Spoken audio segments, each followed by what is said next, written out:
Unaitwa na nani? Fundi kutoka wapi?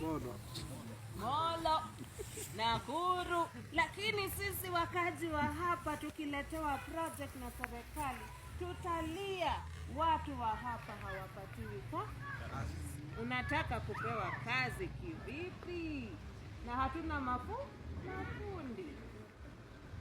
Tukisema tulipeleka wanarika majuu, wengine wanasema uongo. Juzi last year tulipeleka 2,800 kwa sababu walisomea somo ya agriculture.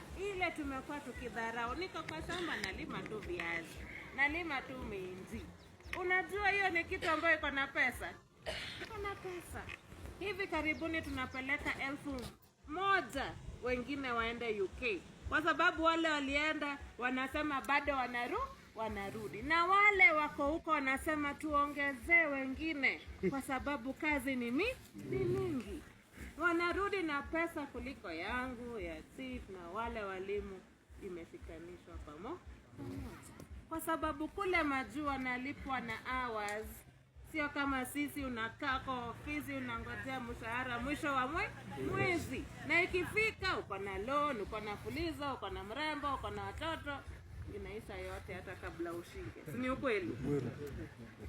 Kazi za siku hizi, wacha kufikiria ni polisi peke yake, wacha kufikiria ni KDF peke yake. Kwa sababu tu uliondolewa jona meno 4. Kazi ni mingi. Siku hizi kazi zenye zinavuma ni hizo za mikono. Si ni ukweli?